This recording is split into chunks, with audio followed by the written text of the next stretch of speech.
Capítulo 55. Broam de Esmeralda.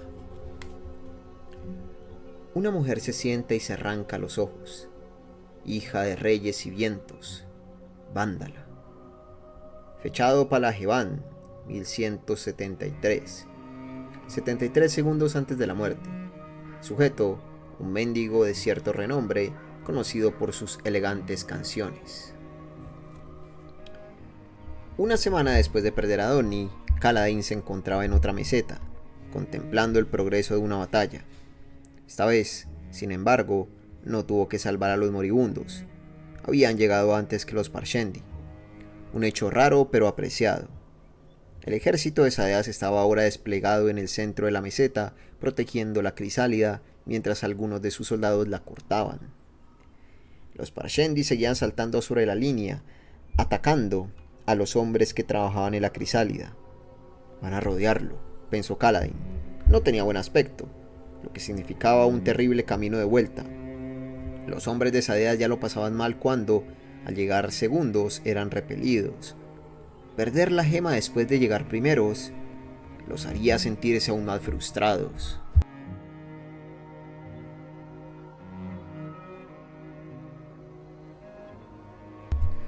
Kaladin, llamó una voz. Kaladin se volvió y vio que Roca llegaba corriendo. ¿Había algún herido? ¿has visto eso? Señaló el Comecuernos. Otro ejército se acercaba por una meseta adyacente. Kaladin alzó las cejas. Los estandartes ondeaban en azul y los soldados eran obviamente Alesi. Un poco tarde, ¿no?, preguntó Moash acercándose a Kaladin. Eso parece.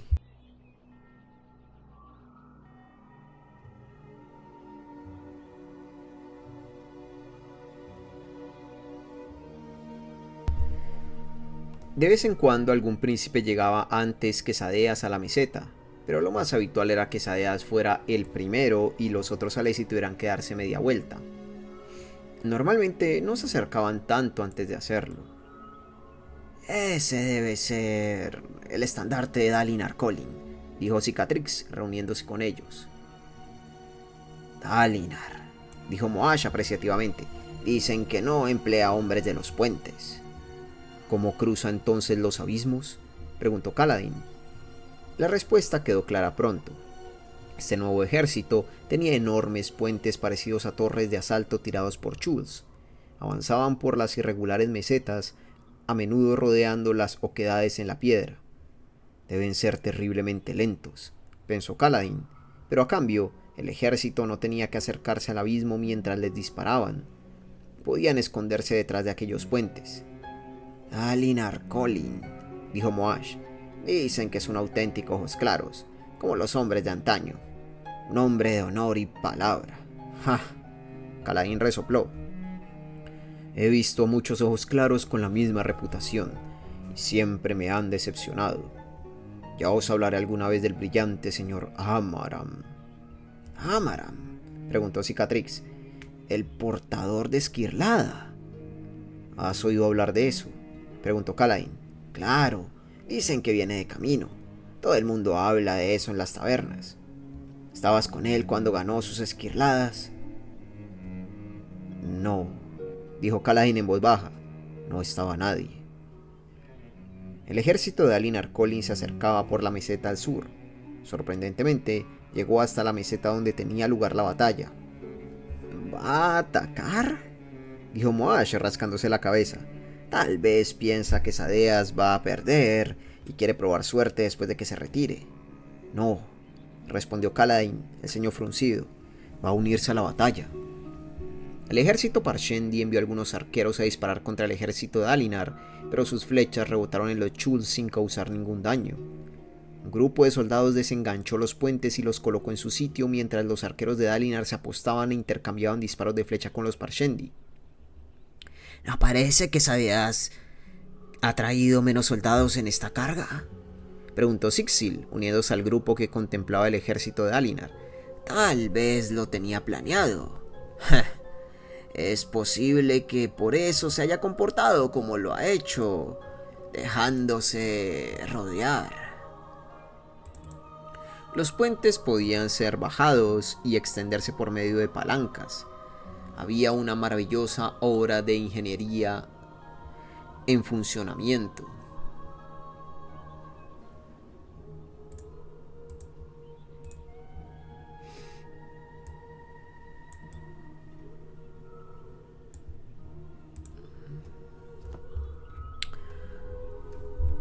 Mientras empezaban a trabajar, sucedió algo decididamente extraño. Dos portadores de esquirlada, probablemente Dalinar y su hijo, cruzaron de un salto el abismo y empezaron a atacar a los Parshendi. La distracción permitió a los soldados colocar los grandes puentes en su sitio y la caballería pesada cargó para ayudarlos. Era un método completamente distinto de hacer un asalto con puentes, y Kaladin reflexionó sobre las implicaciones. Sí que se une a la batalla, dijo Moash. Creo que van a actuar juntos. Tienen por fuerza que ser más efectivo, dijo Kaladin. Me sorprende que no lo hayan intentado antes. ¡Ja! Tef bufó. Eso es porque no comprendes cómo piensan los ojos claros. Los altos príncipes no quieren solamente ganar la batalla. Quieren ganarla ellos solos. Ojalá me hubieran reclutado en ese ejército, dijo Moash casi con reverencia. Las armaduras de los soldados brillaban, sus movimientos bien ensayados. Dalinar, el Espina Negra, había hecho un trabajo aún mejor que Amaram al cultivar una reputación de honestidad. La gente lo conocía hasta Piedralar, pero Kaladin sabía qué tipos de corrupción podía ocultar una coraza bien pulida. Aunque el hombre que protegió a aquella puta en la calle vestida de azul, pensó, Adolin, el hijo de Dalinar, parecía auténticamente desprendido en su defensa de la mujer. Kaladin apretó los dientes, apartando sus pensamientos. No se dejaría engañar de nuevo. No. La lucha se volvió brutal en poco tiempo, pero los Parshendi estaban en inferioridad, aplastados entre dos fuerzas opuestas. Poco después, el equipo de Kaladin condujo a un victorioso grupo de soldados a los campamentos para celebrarlo.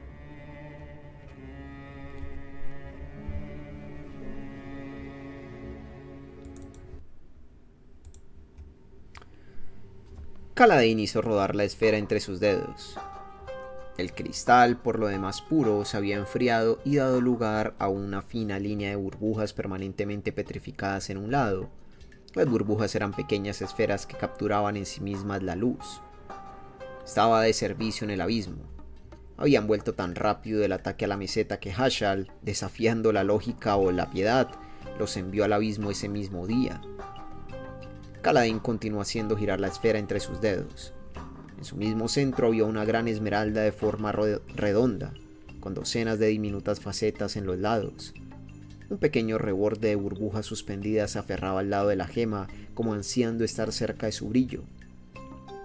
Una luz tormentosa brillante, verde y cristalina resplandecía en el interior del cristal, iluminando los dedos de Kaladin. Un broam de esmeralda, la más alta denominación de esfera, valía cientos de esferas menores.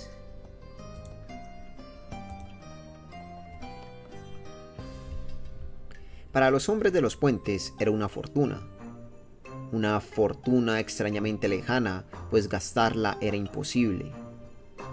A Kaladin le parecía ver algo de la tormenta en aquella piedra. La luz era como parte de la tormenta, capturada por la esmeralda. No era perfectamente firme, solo lo parecía en comparación con el fluctuar de las velas, antorchas o lámparas. Al acercársela, Kaladin podía ver la luz girando, rabiosa. ¿Qué hacemos con eso?, preguntó Moash, que estaba a un lado, Roca al otro. El cielo se había nublado y hacía que abajo estuviera más oscuro que de costumbre. El frío clima de los últimos días había vuelto a la primavera, aunque era incómodamente helada. Los hombres trabajaban con eficacia, recuperando rápidamente lanzas, armaduras, botas y esferas de los muertos. Debido al poco tiempo que les daban, y debido a la última y agotadora carrera con el puente, Kaladin había decidido suspender los ejercicios con las lanzas del día. Se dedicaron pues a recuperar material y a almacenar una parte, para usarla y evitar ser castigados la próxima vez. Mientras trabajaban, encontraron a un oficial ojos claros. Debió de ser muy rico. En su bolsa encontraron un broam de esmeralda que valía lo que un esclavo de los puentes ganaría en 200 días. En la misma bolsa encontraron también un puñado de chips y marcos que sumaban algo más que otro broam de esmeralda. Dinero. Una fortuna.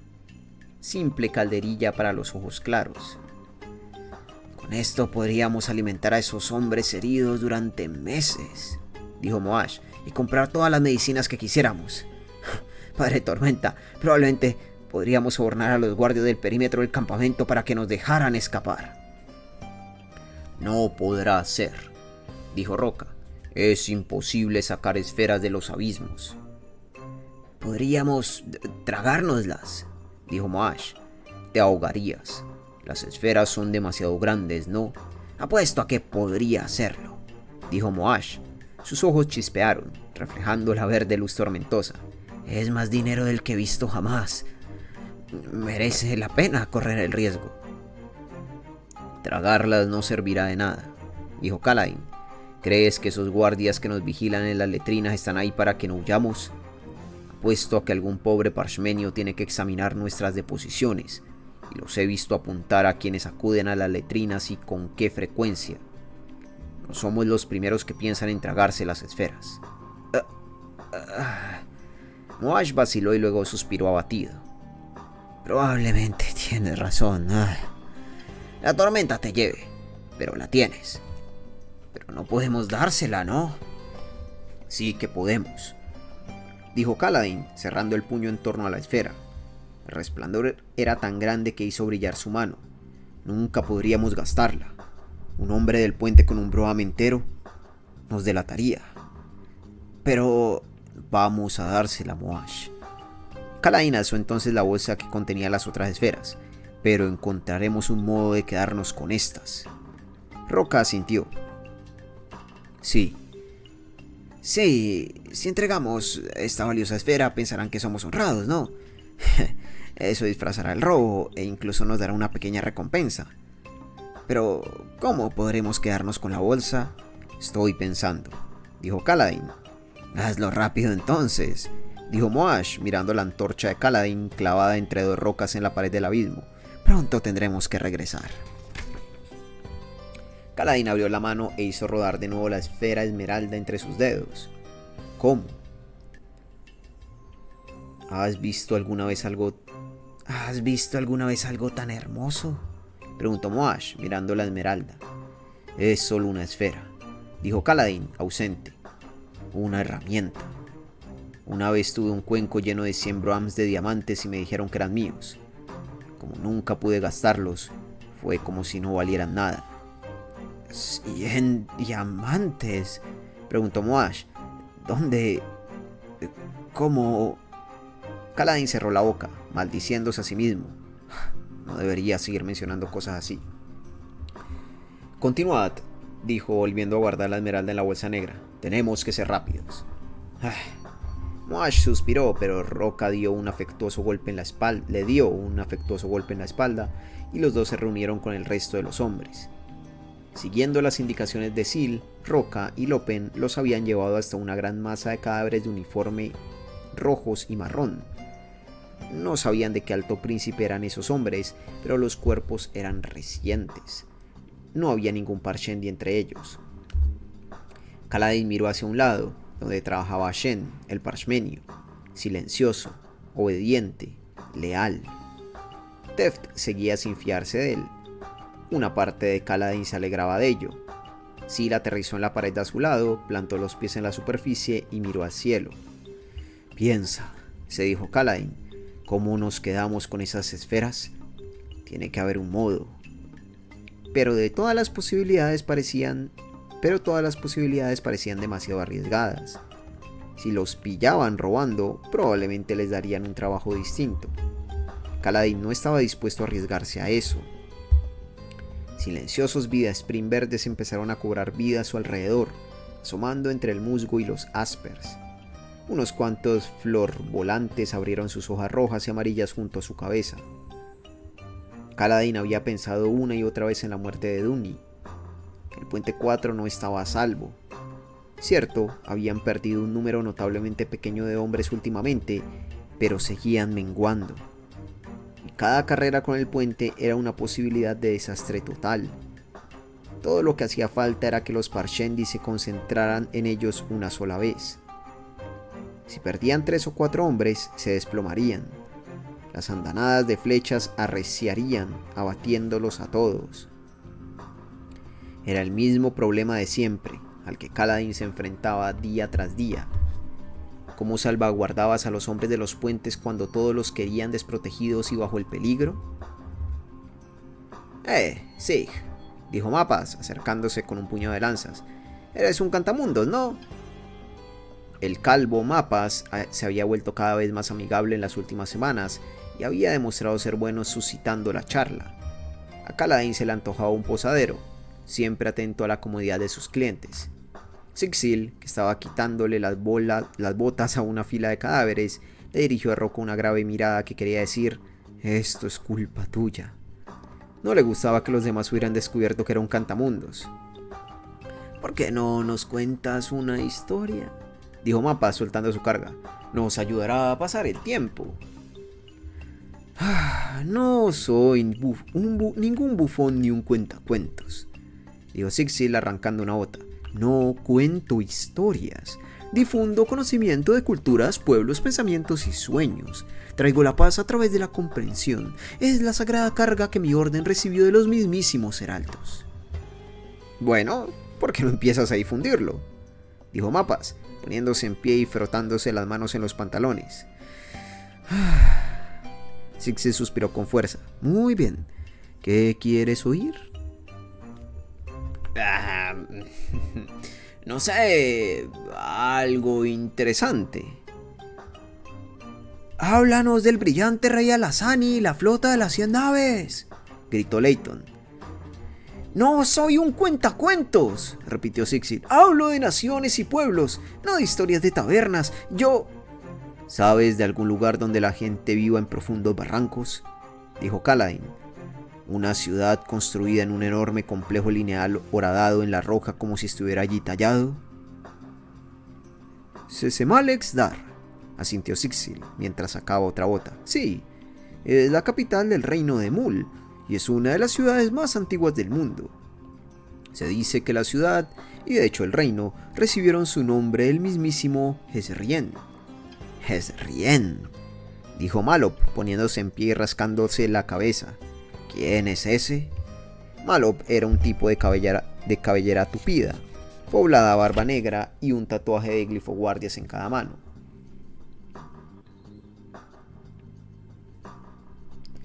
No era precisamente la esfera más brillante del cuenco, podría decirse. Aquí en Aleskar lo llamáis el Padre Tormenta, dijo Sixil, o Yeseresej Helin. Era el rey de los heraldos, señor de las tormentas, dador de agua y vida, conocido por su furia y su temperamento, pero también por su misericordia.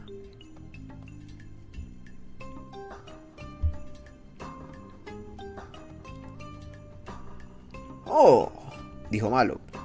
Dime más cosas de la ciudad, pidió Kaladin. Sesemalexdar está, en efecto, construida con gigantescos canales. El diseño es sorprendente. Protege contra las tormentas, ya que cada canal tiene un reborde lateral que impide la inundación de la llanura pedregosa que la rodea. Eso, mezclado con un sistema de drenaje de grietas, protege la ciudad de inundaciones. Sus habitantes son conocidos por su experta cerámica de creme. La ciudad es un emporio importante del suroeste. Los Emuli son una tribu de los Askarki y pertenecen a la etnia Makabaki, oscuros de piel como yo mismo. Su reino tiene frontera con el mío y los visité muchas veces en mi juventud. Es un lugar maravilloso, lleno de viajeros exóticos. Sixil se fue relajando a medida que hablaba. Su sistema legal es muy tolerante con los extranjeros. Un hombre que no tiene su nacionalidad no puede poseer una casa o una tienda, pero cuando visitas te tratan como a un pariente que ha venido de lejos para recibir todas las amabilidades y atenciones. Un extranjero puede cenar en cualquier residencia que visite. siempre que sea respetuoso y ofrezca frutas como regalo. Ese pueblo es muy interesado en las frutas exóticas. Adoran a Jezrien, aunque no lo aceptan como una figura de la religión Borin. Lo consideran el único dios. Los heraldos no son dioses, rezongó Teft. Para vosotros no, dijo Sixil. Otros los consideran de otro modo.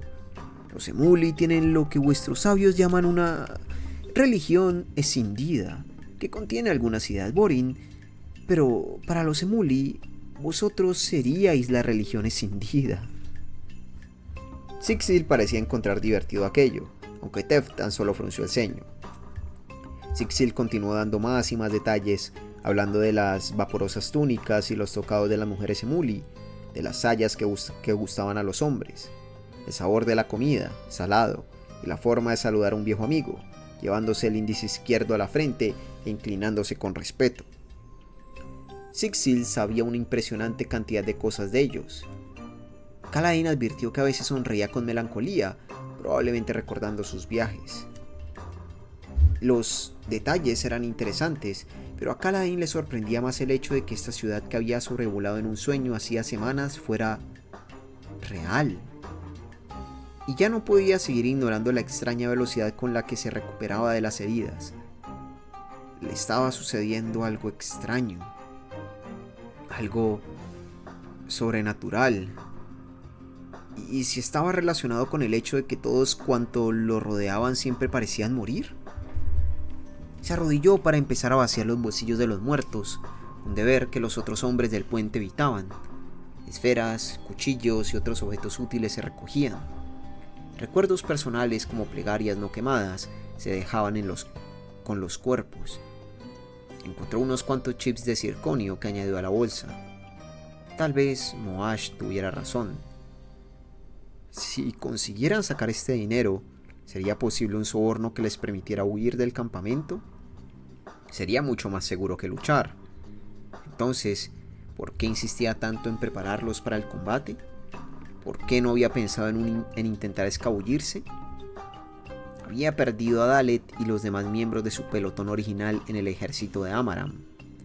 ¿Esperaba compensarlo entrenando un nuevo grupo de lanceros? ¿Se trataba de salvar a hombres a quienes había llegado a querer, o solo quería demostrarse algo a sí mismo? Su experiencia le decía que los hombres que no sabían luchar estaban en seria desventaja en este mundo de guerra y tormentas. Quizá escabullirse sería la mejor opción, pero entendía poco de sigilos. Además, si se escabullían, Sadeas enviaría soldados tras ellos. Los problemas los alcanzarían. Fuera cual fuera su camino, los hombres del puente tendrían que matar para seguir libres. Cerró con fuerza los ojos, recordando uno de sus intentos de huida, cuando mantuvo a sus compañeros esclavos libres durante una semana entera, ocultos en los bosques. Finalmente los capturaron los cazadores de su amo. Fue entonces cuando perdió a Nalma.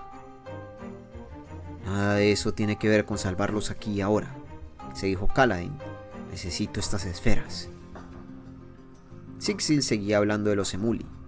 Para ellos, decía el Cantamundos, la necesidad de golpear a un hombre personalmente es un error. Hacen la guerra de una forma opuesta a los Alesi. La espada no es arma para un líder. Es mejor la alabarda y luego la lanza. Y lo mejor de todo, el arco y la flecha. Kaladin encontró otro puñado de esferas cielo chips en el bolsillo de un soldado.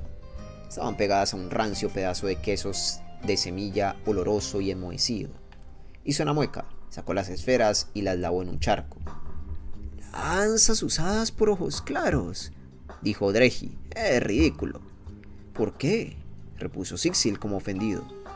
«La costumbre Emuli me parece interesante. En algunos países luchar es considerado desagradable. Para los Shin, por ejemplo, si tienes que luchar contra un hombre, has fracasado ya. Matar es, en el mejor de los casos, una forma brutal de resolver los problemas». «No serás como Roca y te negarás a luchar, ¿no?», preguntó Cicatrix, dirigiendo una mirada apenas velada al Comecuernos. Roca se embaró y le dio la espalda, arrodillado mientras iba arrojando botas a un saco grande. «No», dijo Sixil, Creo que todos podemos estar de acuerdo en que otros métodos han fallado. Tal vez si mi amo supiera que vivo todavía. Pero no, es una tontería. Sí, lucharé, y si tengo que hacerlo, la lanza parece un arma útil, aunque sinceramente preferiría poner más distancia entre mis enemigos y yo. Kaladin frunció el ceño. ¿Te refieres a un arco? Sixil asintió. Entre mi gente, el arco es un arma noble. ¿Sabes usarlo? Por desgracia no, dijo Sixil. Lo habría mencionado antes si tuviera esa habilidad. Kaladin se levantó, abrió la bolsa y depositó las esferas junto a las demás. ¿Había algún arco entre los cadáveres? Los hombres se miraron unos a otros. Varios negaron con la cabeza. La semilla de una idea había empezado a germinar en la mente de Kaladin. Recoged alguna de esas lanzas, dijo. Ponedlas aparte. Las necesitaremos para entrar. Pero tenemos que entregarlas, recordó Malok. No si no las sacamos del abismo, dijo Kaladin. Cada vez que vengamos a recuperar material, seleccionaremos unas cuantas lanzas y las apilaremos aquí abajo. No tardaremos mucho en reunir las suficientes para practicar con ellas. ¿Cómo las sacaremos cuando sea el momento de escapar?, preguntó Tef, rascándose la barbilla. Si dejamos las lanzas aquí abajo, no servirán de mucho cuando empiece la verdadera lucha. Encontraré un modo de sacarlas, dijo Kaladin. Dices eso muchas veces, advirtió Cicatrix. Déjalo estar, Cicatrix, dijo Moash. Sabe lo que está haciendo. Kaladin parpadeó. ¿Acababa de defenderlo Moash? Cicatrix se ruborizó. No lo decía con esa intención, Kaladin. Estaba preguntando. Eso es todo. Comprendo. Kaladin guardó silencio cuando vio a Syl revolotear en forma de lazo de luz. Se posó en una roca que sobresalía de la pared y asumió su forma femenina. He encontrado otro grupo de cadáveres. Son casi todos Parshendi. ¿Algún arco?, preguntó Kaladin. Varios de sus hombres se lo quedaron mirando asombrados hasta que se dieron cuenta de que tenía fija la mirada en el aire. Entonces asintieron comprendiendo. Creo que sí, respondió Syl. Está por aquí, no demasiado lejos. Los hombres casi habían terminado ya con estos cadáveres. Recoged las cosas, dijo Kaladin. He encontrado otro lugar que registrar. Tenemos que recoger cuantos podamos y luego guardar algo en un abismo donde haya buenas probabilidades de que la corriente no lo arrastre. Los hombres recogieron lo que habían encontrado, se cargaron los sacos al hombro y cada uno de ellos cargó con una lanza o dos. Momentos después bajaron por el húmedo abismo siguiendo a Syl. Dejaron atrás grietas en las antiguas paredes de roca donde habían quedado atrapados viejos huesos lavados por las tormentas, creando un montículo de fémures, tibias, cráneos y costillas cubiertos de moho. No se podía rescatar nada de ellos. Un cuarto de hora más tarde llegaron al lugar que había encontrado Syl. Un grupo de cadáveres Parshendi yacía amontonado, mezclado con alguna alesia ocasional de azul. Kaladin se arrodilló ante uno de los cadáveres humanos. Reconoció el estilizado glifoparte Dalinar Kholin, cosido en la guerrera. ¿Por qué se había unido al ejército de Dalinar al de Sadeas en la batalla? ¿Qué había cambiado? Kaladin indicó a los hombres que empezaran a registrar a los Alesi, mientras él se acercaba a uno de los cadáveres Parshendi. Era mucho más resistente que el hombre de Dalinar. No encontraban tantos cadáveres Parshendi como Alesi. No solo había menos en cualquier batalla, sino que era menos probable que cayeran a la muerte en los abismos. Sixil también pensaba que sus cuerpos eran más densos que los humanos, y no flotaban ni eran llevados tan fácilmente por la corriente. Kaladin colocó el cadáver de lado y la acción provocó un súbito siseo al fondo de los hombres del puente. Kaladin dio media vuelta y vio a Shen intentando abrirse paso con un extraño arrebato de pasión. Teft se movió con rapidez, agarró a Shen por detrás y le hizo una presa sofocante. Los demás hombres se quedaron estupefactos, aunque varios asumieron sus poses de combate por reflejo.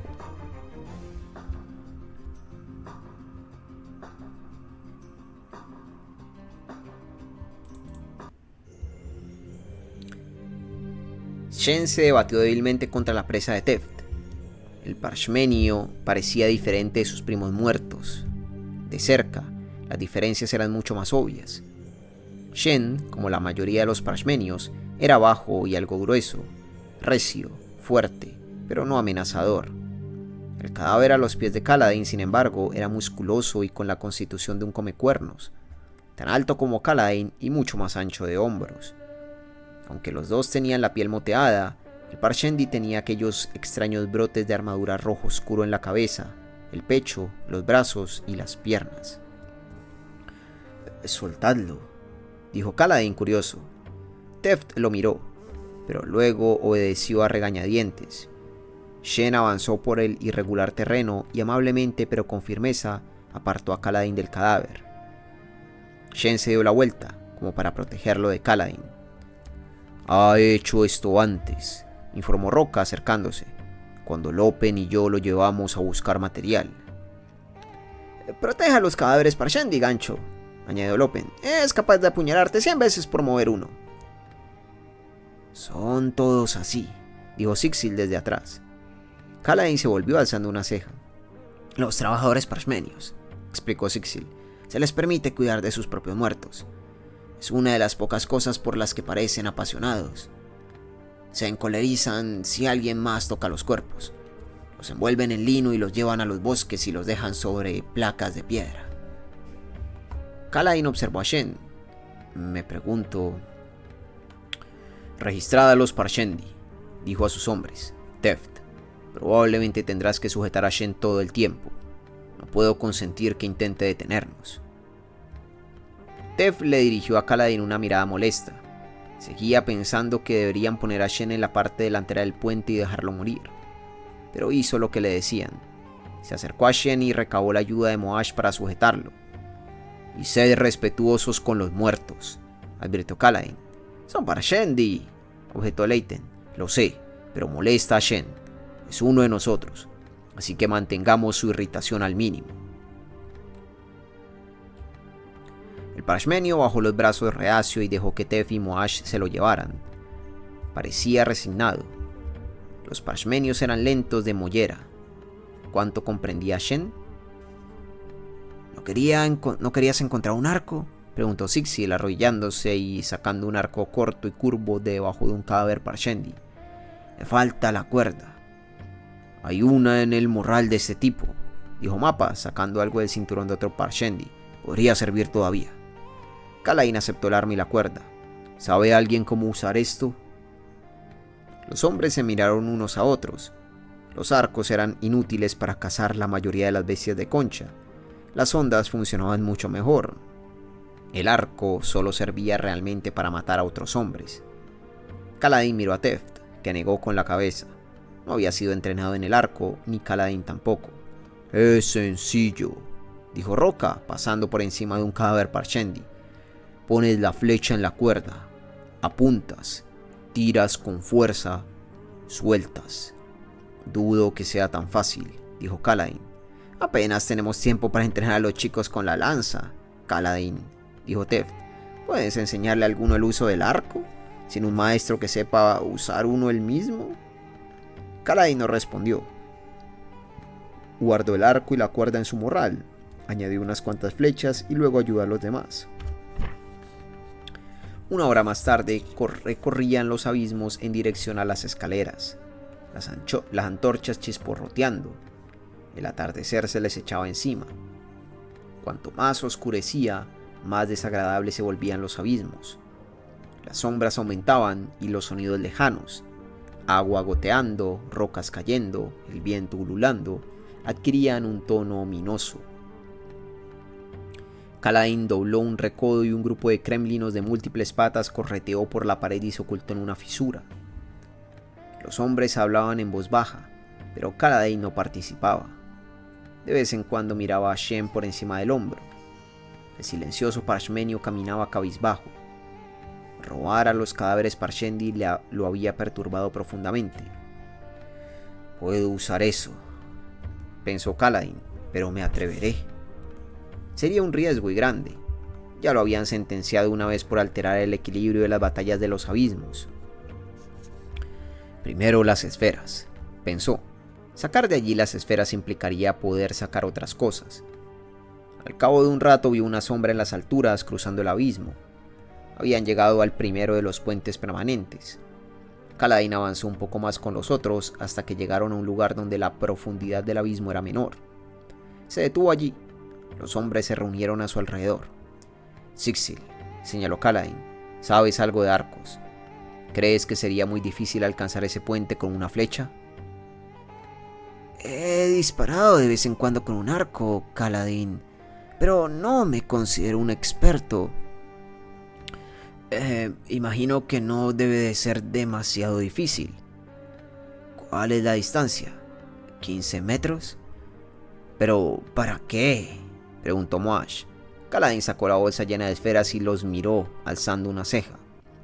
Atamos la bolsa a la flecha y luego la disparamos para que se clave en la parte inferior del puente. Entonces, cuando carguemos, Lopen y David podrán rezagarse para tomar un trago cerca de ese puente. Buscarán bajo la madera y sacarán la flecha, y obtendremos las esferas. ¡Ja! Teft silbó. ¡Astuto! Podríamos quedarnos con todas las esferas, dijo Moash ansioso. Incluso la... No, respondió Kaladin con firmeza. Las menores serán ya bastante peligrosas. La gente podría empezar a preguntarse de dónde sacan tanto dinero los hombres de los puentes.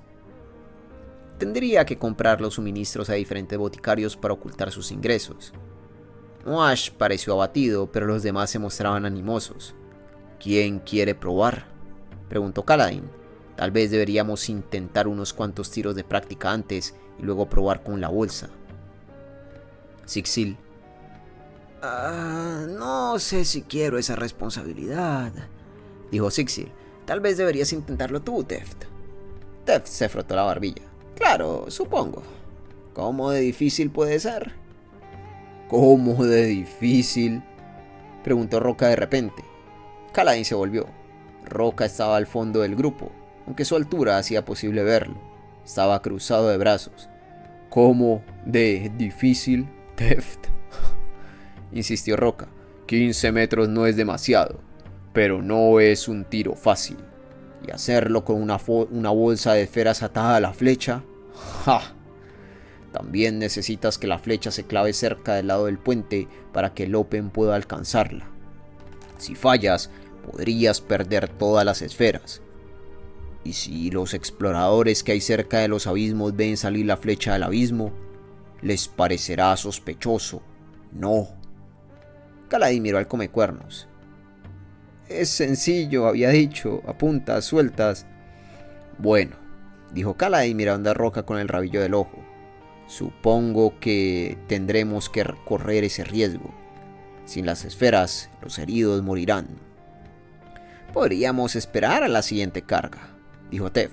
Atar una cuerda al puente y lanzarla, y luego atar la bolsa la próxima vez. 15 metros de cuerda, dijo Kaladin categóricamente. Comprar algo así llamaría mucho la atención. No, gancho, replicó Lopen. Tengo un primo que trabaja en un sitio que vende cuerda. Podría conseguirla fácilmente, con dinero. Tal vez, dijo Kaladin, pero aún habría que esconderla y luego bajarla al abismo sin que nadie la viera. Y dejarla aquí colgando varios días. Se darían cuenta. Los demás asintieron. Roca parecía incómodo. Con un suspiro, Kaladin sacó el arco y varias flechas. Tendremos que arriesgarnos con eso. Teft, ¿por qué no? Oh, por el fantasma de Calikalin, murmuró Roca. Dame el arco. Se abrió paso entre los hombres del puente y cogió el arco de manos de Kaladin, que ocultó una sonrisa. Roca miró arriba, midiendo la distancia a la escasa luz. Colocó la cuerda, luego extendió una mano. Kaladin le tendió una flecha. Apuntó recto y disparó. La flecha voló veloz, golpeteando contra las paredes del abismo. Roca sintió para sí. Luego señaló la bolsa de Kaladin. Solo 5 esferas, dijo. Más serán demasiado pesadas. Es una locura incluso con 5. Llaneros locos. Kaladin sonrió. Luego contó 5 marcos de zafiro.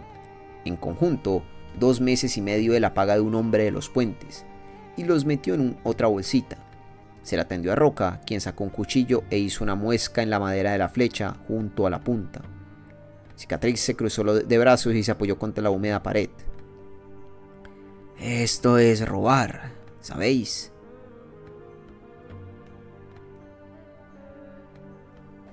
«Sí», contestó Kaladin mirando a Roca, «y no me siento culpable en lo más mínimo. ¿Y tú?». «Para nada», dijo Cicatrix, sonriendo. «Supongo que cuando alguien intenta matarte, todas las expectativas sobre tu lealtad se las lleva a la tormenta. Pero si alguien acude a gas...». Los demás se pusieron de pronto nerviosos y unos cuantos ojos se dirigieron a Shen, aunque Kaladin pudo ver que Cicatrix no estaba pensando en el Parshmenio. Si uno de los hombres denunciaba a los demás, podría ganarse una recompensa. «Tal vez deberíamos poner guardia», dijo Dreji. «Ya sabéis, para asegurarnos de que nadie vaya a hablar con gas». «No haremos nada de eso», dijo Kaladin. «¿Qué vamos a hacer?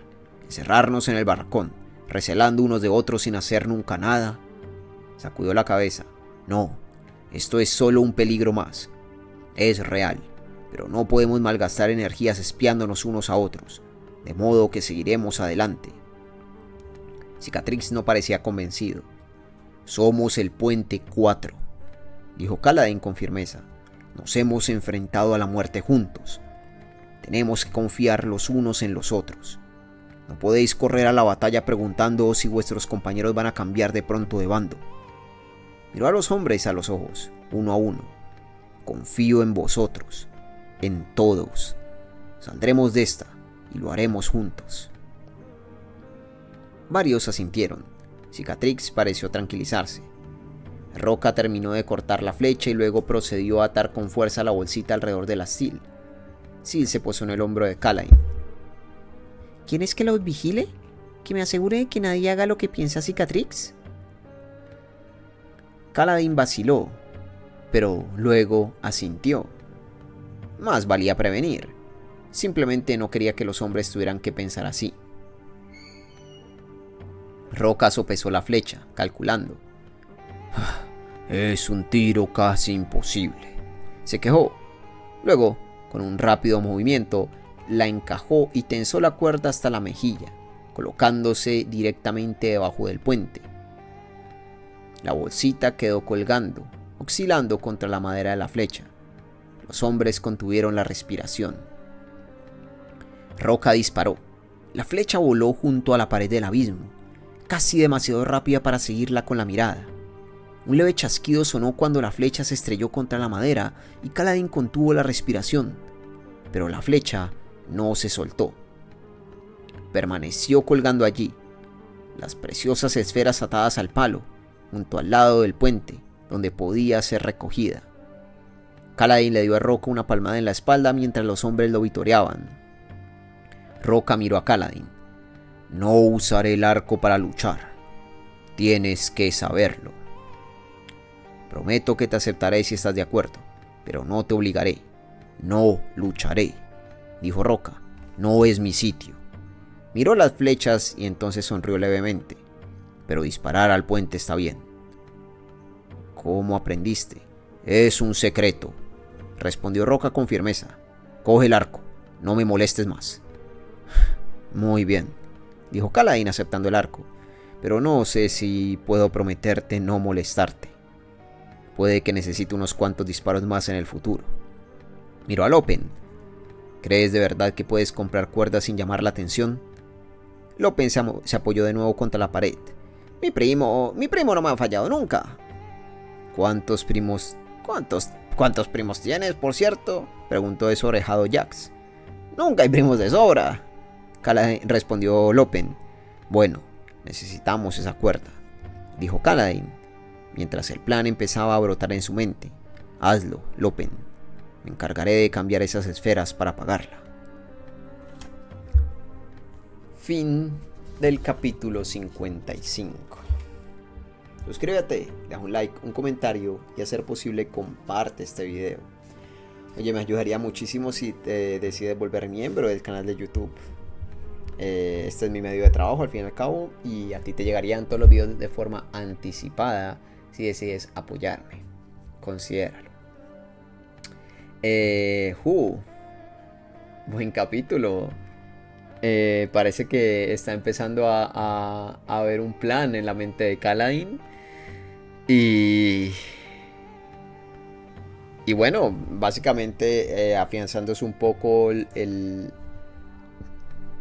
conjunto, ¿no?, de los hombres del puente. Aunque bueno, Kaladin tipo, confío en ustedes.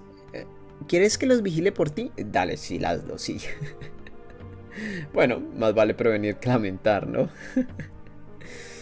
Ay, pero bueno, gente, nada, espero que hayan disfrutado de la narración, que les haya gustado y nos vemos en la próxima con más de El Camino de los Reyes. Bye.